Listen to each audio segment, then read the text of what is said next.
Okay, thank you both. It did not pass me by that you both used the distinction diachronic, synchronic, but I'm not going to talk about that yet, at least. But there is a very interesting dimension in which you're both interested in time. I'm not also going to ask you about that. My question is for John. John, you asked for literature. We did give it to you, but you asked for it first. just to say that. I thought you were going to do something different from what I heard you doing. I thought you were going to deconstruct the concept of literature by bringing to it the apparatus of digitality and computation to show that we are romantic if we think that literature is special. But I didn't hear that in your paper. I heard, a number of sort of what might almost call romantic distinctions between, for example, heuristic and hermetic. And heuristic remained, it seemed to me something special in your analysis. You talked about computers doing things that with large language models that are very different from what we are doing, when we read, and you made a distinction between humanists and engineers. So I wanted to sort of check that I'm hearing you correctly, and that you, what I hear you doing is something very complex, which is to say, I think that you want to identify with the machine, but you yourself don't, and you're kind of interpolating literary studies people as the romanticists, and without yourself wanting to kind of own up to it. So I just wondered if you could sort of talk through that response to what you're doing, and to clarify what your investment is sort of analytically in a term like literature. Oh, well, thanks for that, Tim. Yeah, you understood me correctly. I'm not in any way advocating for bringing a sort of a or even a digitized sort of practice or theory to literary practice. I'm not discounting it either. I am saying that, for instance, it's what I've done for most of my career is precisely that. But because the particular data, or if you want to sort of question what data is, the particular capta that is available to us in computation is basically textual, then any sort of digitally mediated manipulations you're going to produce will be inevitably, by default, practiced on text, not on language in its fullness. Language is given to us by the world in a way which is, as I said, embodied, so that the acoustic images coming out of my mouth are essentially the same as text. You would have to read them. But as they come out of my mouth, they come out of a particular located individual in a particular place and embodied in a certain way with all the sort of extra stuff that is encoded in my voice, which is also something that's self-present to me. So it's digital appropriations of language don't do that. They could in some speculative future where all that could be captured, right? If data can really be as big as that, maybe, but not now, not yet. And I think that the sort of what I'm calling the sort of misdirected. So I mean, I was always misdirected in my practice in that sense, but if what I do is produce things which are difficult to analyze in terms of things like style and voice, and it's not just me. Think of Cage, or think of other people doing process-based work with language. What you do is you get stylistic anomalies which have to be reconciled in some way. You have to try and read them. You have to believe that chance is important in some way.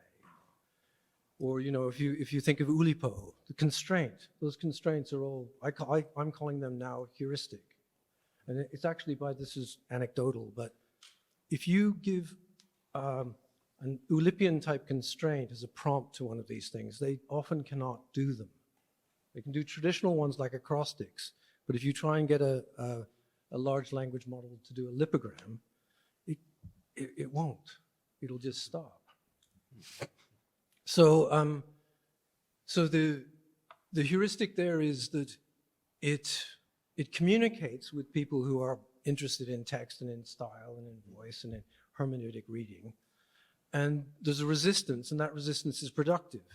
But the type of potential resistance that we have to large language models is occult, and unless you very unlikely that anybody in this audience will be able to understand it. Thank you. Okay, Emily is next. Just signal to me if you want to get on the queue. So Bruce, that was great. Sorry. I actually didn't understand that you were making a joke when you said that. So just a few comments. I'm wondering, as somebody from Columbia who has had the great books, I don't know if it's still called that, but is there some resonance of that history behind this? But the real question I had was, because I think in Untranslatables, is that greatness really doesn't, I don't know if it has the same kind of carrying the great tradition in other languages. I can think in French you'd have to say super. You mentioned grandeur in the more classical political vocabulary. In German, Wunder. You know, there are all these other associations around it that, but it strikes me that one really important meaning of greatness that you demonstrated is imperialism. And that you really can't have imperialism, including textual, without this politics of the greatness, or they go together. So I was just kind of curious to see if you were thinking along those lines, and also, is it sort of a uniquely Anglo-Euro expression that's encased witin MAGA, for example? You know, what other substitutable terms would you have for that? Yeah, so there is a Columbia subtext for this, which is, in my case, pretty powerful ambivalence. On the one hand, there's a political split between the faculty who are most closely associated with the core. I don't know, Akeel, you can speak to this, you know, and you might want to see it in a different way, who often disapprove of those of us who are a bit closer to the graduate program, that ideologically things are very, very different. And okay, not tense, but very different. And on the other hand, Columbia has experienced a much smaller diminution in majors than a lot of comparable institutions, partly because we have the core and it works in the sense of it funnels people into our courses, where I don't think the students experience an incongruity. They just got into paying attention to really, really interesting, rich texts, and they can kind of keep doing that. So we have majors and our classes are kind of full thanks to the core. So, you know, I have my problems with the sort of extreme decontextualization of core teaching of great books, which I think has actually been moderated a bit. At the same time, I'm really grateful to be at a school where there is all this teaching and that I get the benefit of all that teaching. So, for what it's worth. About the whether this concept works in other languages, I don't know. It's crazy. I mean, Arendt and Jaspers were obviously speaking German, so whatever was translated, great. I don't know which German term it was, I have a feeling that it actually works really well in German. No, I mean, do you know by any chance, Gabi? Yeah, I mean, for obvious reasons, given the trajectory you pursued. Yeah, but I would actually be surprised if it didn't also work in French. I mean, I would have to check. Okay, next I have Akeel.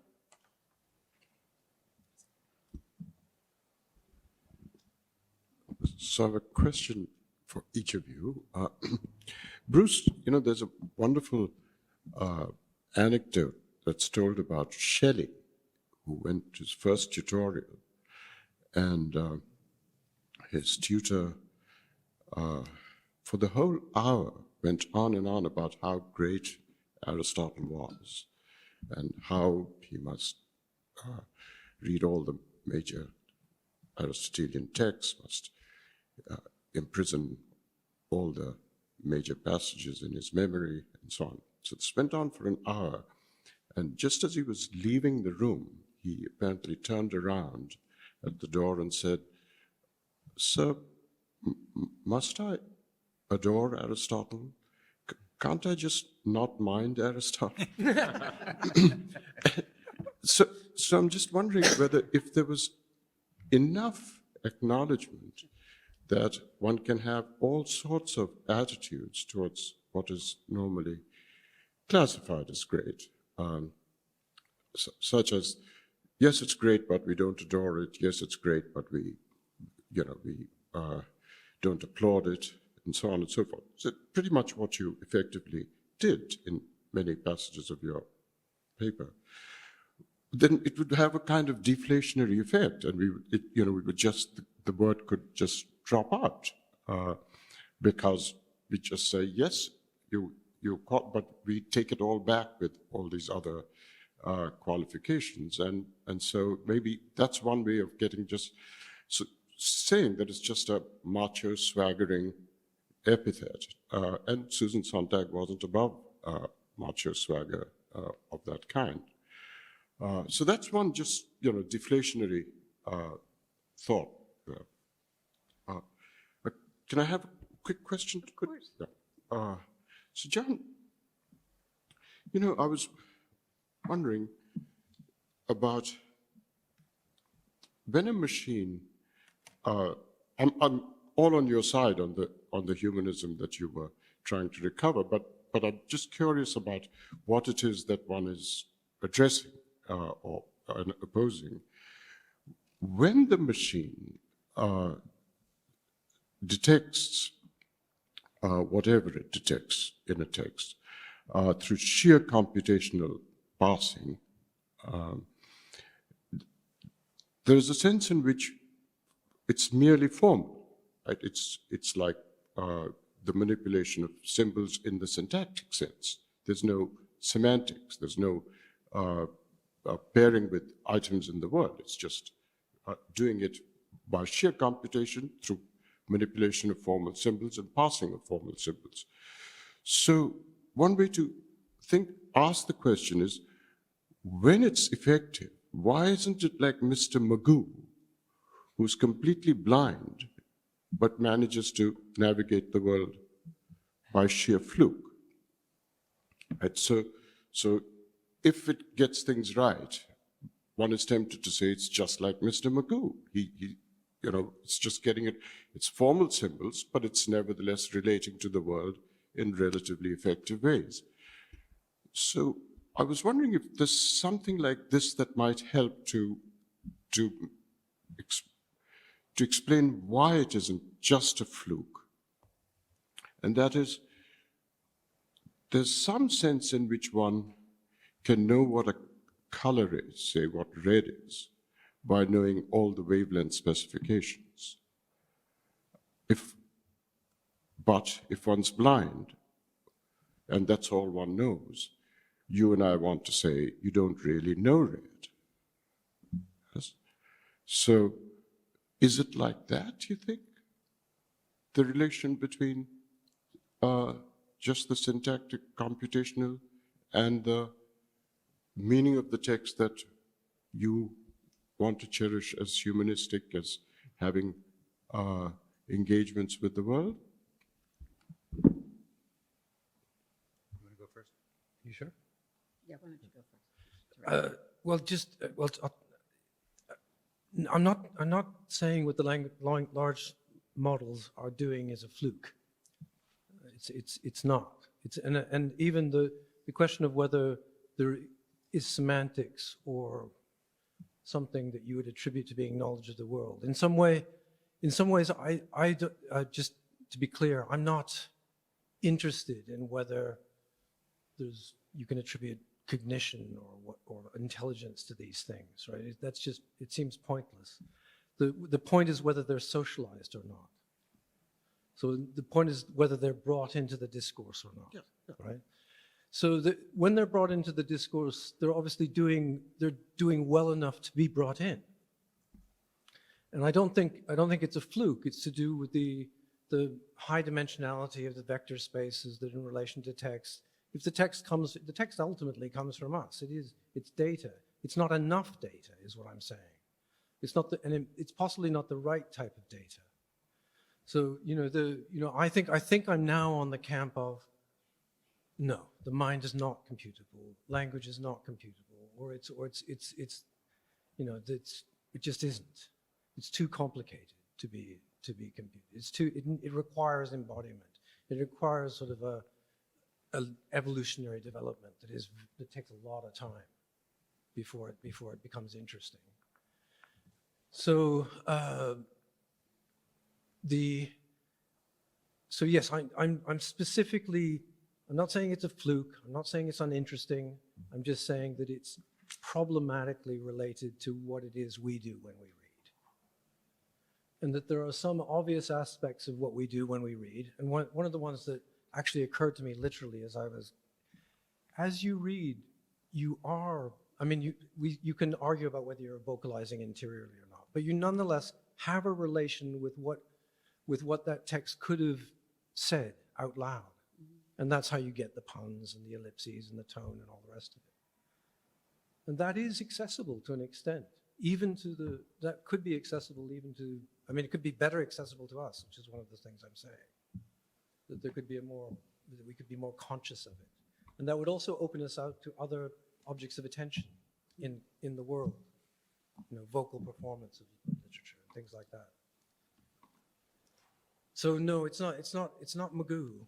It's scientistic.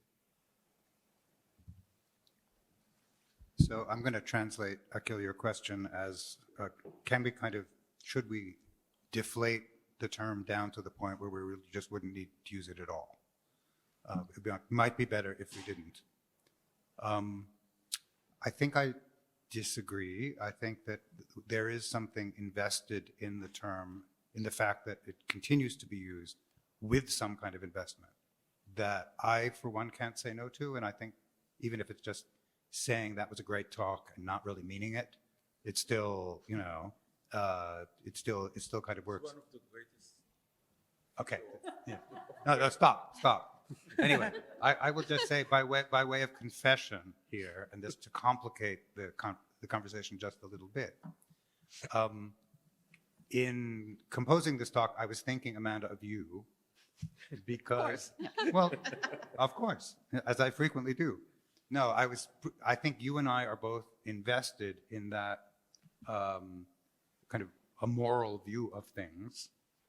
And I think both of us are a little troubled by the possible limits of that moral view of things, just trying to figure out how far it goes and how far it doesn't. So that particular deflation, can you use the word, how do you feel about using the word where you know that the kind of moral view has been lopped off? That's what really intrigued me. So that's that particular subtraction, rather than other subtractions. So if you get around to saying what you think of this, I would love to. Well, I do have a question. I do have a question, which I will just slip in here. We will have time for everyone else who's on the queue. Well, what I was really thinking about while you were speaking was just how what seemed to me the structural analogy between aesthetic greatness and, historical greatness achieved through violence was working. And I was particularly, toward the end, it seemed to me that the example you gave from Burke about the way that time normalizes, I'm going to use different words, normalizes violent actions, right? You can even think about it in terms of like settler colonialism. It's like one of the most sort of pronounced examples of that. I was trying to think about what you were exactly saying in an analogous way about books and about writers, because it seemed to me that you were saying that similarly, great writers who had, questionable ethics, or even books that had questionable ethics, but good style, were somehow, undergoing a similar fate, or, and I'm not convinced by this analogy, because even if it's true, it's only, true in potentially particular cases, it seems to me. Like, I'm thinking of like, and it's contestable too. It's whether time really, but I'm thinking of like the really sort of dramatic cases like De Man and Heidegger and stuff like that. And then I think of counterexamples like George Eliot. She's a moral realist, and I feel like the moral dimension of the aesthetic remains profound over time, and that if taken to an extreme, it would seem like you would almost be positing that every historical action is born in violence, and every writing act is necessarily connected to something delegitimizing. I don't know if that's true, but that's a little bit how I heard the analogy working. I think what you heard is a state of incomplete thought, where I have no qualms about that. I think a setting like this is perfectly fine. To try something out, knowing that the analogy isn't perfect, and just trying to see how far you can push it and what people will say, as you just said. The idea that we would universalize this and say, well, everything is born in violence, so everything should be forgiven, for example, or everything should be condemned, which is more or less the same thing as everything should be forgiven. That's not a useful thought for me, right? I wouldn't be happy if the argument seemed to be heading there. I don't want it to head there. And at this point, I'm not quite sure where it does, how far the analogy works. I'd be very curious, if you could, later in the day, you can tell me if you think it doesn't work. That would be fine. Okay, sounds good. Okay, Gabby, you're next. If you could just pull the mic close. Yeah. It's actually ironic because I had almost the same question as you had about that analogy. And not only even in relation, I know the logics why you linked greatness to imperialism, barbarism, and so on, and made the analogy that even great books are a document to barbarism. But don't we have both in the political situation and in the situation of great books also counterexamples? We also call those who are the big leaders of resistance movements, of nonviolence. We also call them great, and we revere them in the same way. So it seems to me to be one side of history and of the story. And there was one minor detail about the suspension of moral judgment. When it comes to books, it's true that we don't like the moralistic books, the hyper-didactic books. We want a kind of implied stance. We don't want the morals on the surface, but we want them nonetheless enfolded. And we are often positioned as readers to reinsert the moral judgment and perhaps judge a book precisely on those grounds. That was more or less, Okay. Would it be okay if I just shut up at this point and ask Aaron to? There's other I'm people sorry. ahead of Oh. Aaron, but we can go on because there are a lot of people. So, Michael, you're next.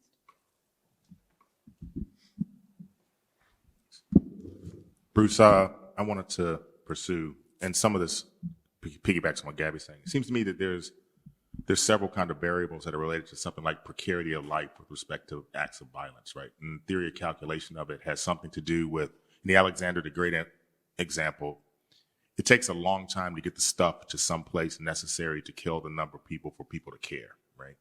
And I'm saying the care comes into play with respect to things like infant mortality rates, right? Relative length of life, all these kinds of things. And so if a military leader can substantially alter that situation, then it becomes something that people begin to care about, right? And this is the other side of this, is if a defensive move can play to a stalemate and prevent basically what's going on in Ukraine right now. Because at the beginning, the notion was they'd be rolled over in a week, right? They've extended it by a year at tremendous losses, but that calculation is based upon a previous calculation as to how bad they thought it was going to be at the very beginning, right? So I guess what I'm asking is, would it be useful to propose that there's some series of events or continuum where there are moments of reset, like World War I becomes a moment of reset with respect to mortality rates, right? Like at D-Day, the expectation was 85% of the invaders were going to die, right? It ended up being 65%, so therefore it was deemed to be successful, right? So these moments of reset then determine the calculation that you're proposing is how effective or efficient a particular type of act of violence happens to be. And I'm saying efficient in the most gross kind of calculus of the utility of violence in that way, right? And so it seems to me that what you're proposing is that there's some useful way in which to walk through that calculation over a period of time and determine some kind of coefficient that would then alter this relationship. Because Alexander the Great becomes very efficient in the amount of 13 years is not a long time with respect to how long it took to get at the pace of a horse, right? To move stuff, right? Now we move stuff so rapidly, people are frightened by the amount of killing that could take place. So you'll see on the news, like 3 people got killed and people will freak out. When in World War II, they would have thought the war was over. If you told Eisenhower 3 people got killed, he'd be like, what does that mean, right? So I think it has something to do with, over time, we have to interject moments that alter the calculus almost constantly. So the continuum that the thinker is proposing with some relationship of Alexander the Great to Tamerlane seem to be out of kilter because they don't take into account these kinds of questions that seem to populate the environment around the calculation, I guess. Is that? Yeah. Can I say the same thing to you? I'm sorry that I just said to Gabi. I feel it's very hard for me to sort of answer everybody, but I'd love to listen and then think and then maybe. So, yeah, and given the time, what I'd like to do is take the final 3 questions, and then you guys can answer as you please or say any final words.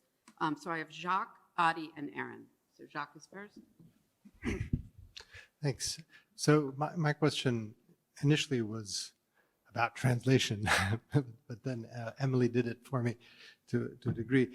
But I went and I looked at the original of 100 Years of Solitude and found myself arrested by an expression that I think works really nicely with your talk.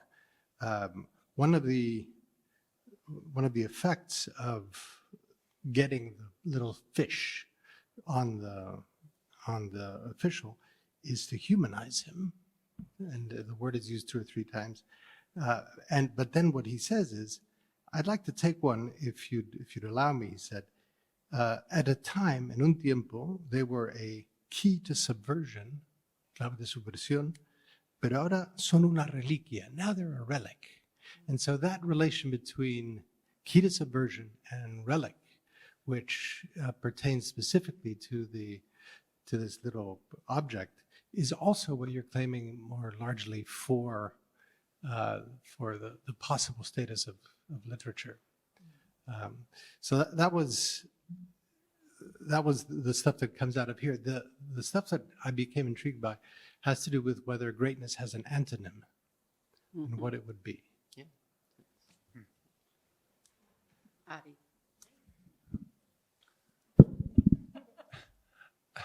I'll keep my question to Bruce for later. And I'll ask John.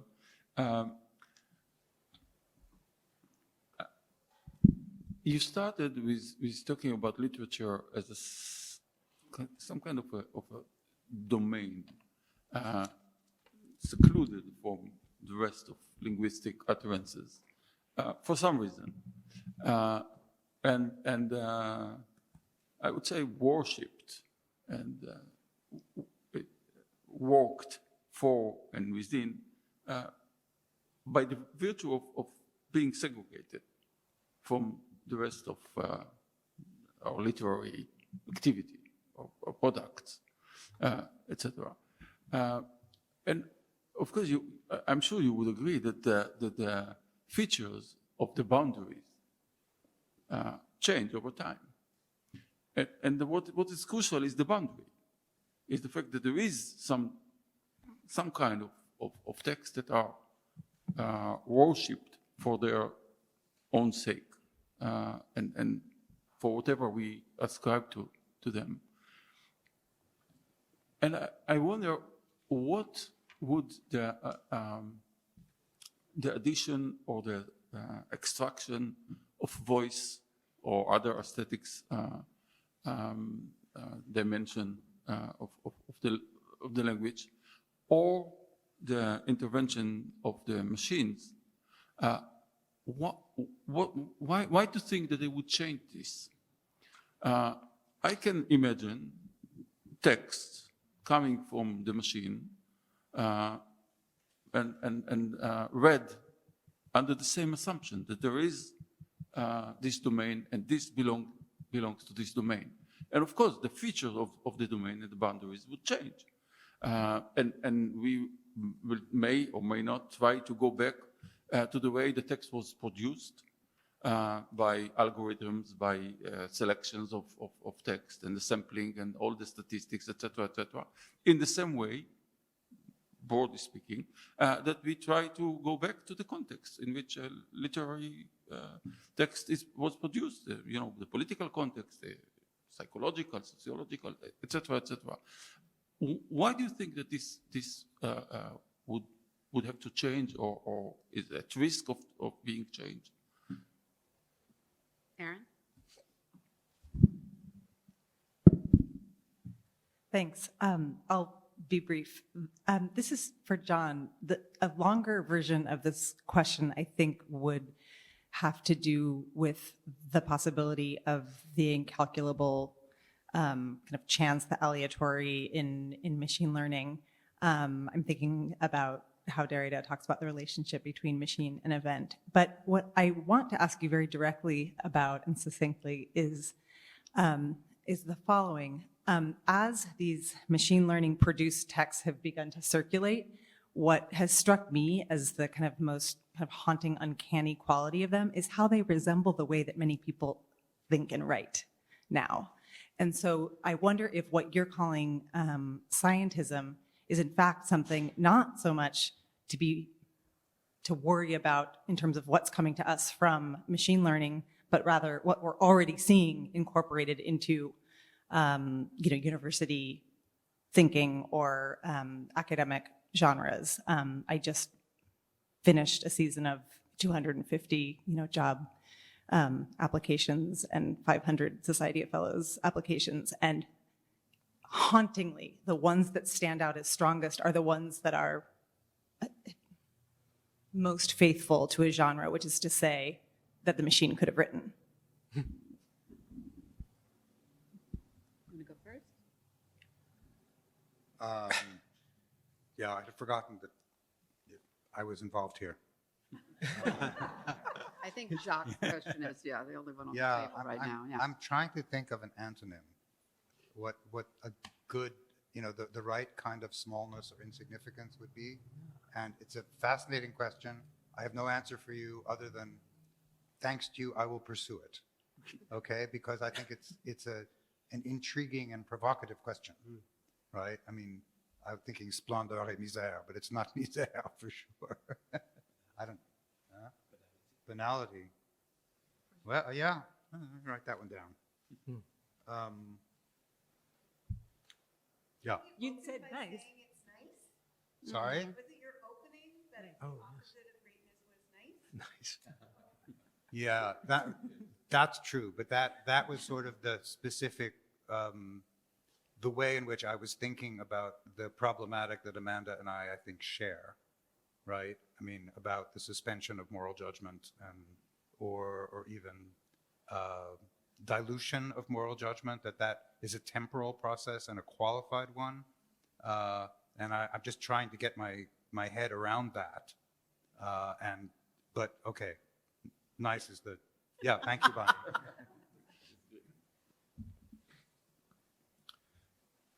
Okay, so first I wanted to say to Akeel that actually they are like Magoo, right? Magoo is actually I think quite a good, because Magoo is socialized. Magoo is bumbling around, and you can construe Magoo. So, sorry.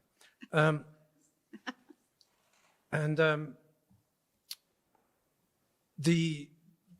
going to try and link that to Adi, the answer to Adi, because I was conscious that I didn't want to try and say, textual practice, literature is just a waste of time, and we should be studying rap or whatever, or like vocal performance, right?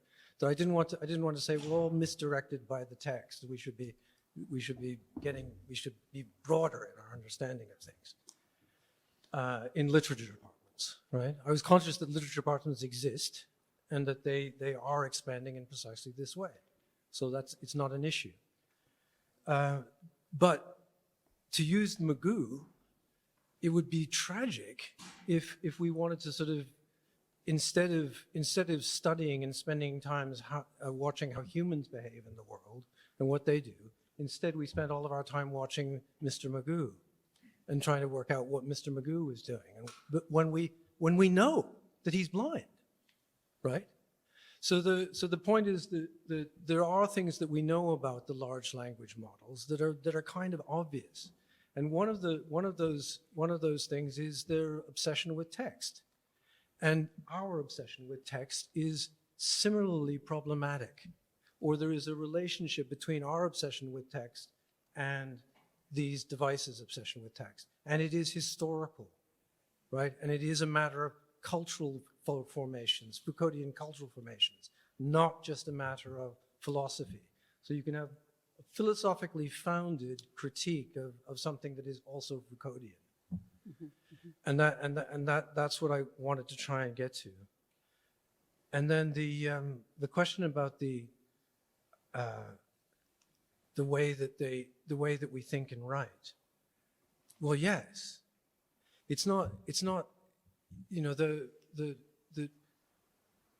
it's possible that what we do when we produce language is also analogous to some of the ways that in the black box many dimensions are being examined in the vector space, and then a choice of word comes out, right? But that's happening in conventional social situations, such that there's a limit on what I can say now, right? And so a lot of it will be banal and obvious and just the next one word after another. So in constrained social situations like recommendation letters, these devices will do well, and they do well. But that doesn't mean that that shouldn't be, radically problematized by us in the universities, especially.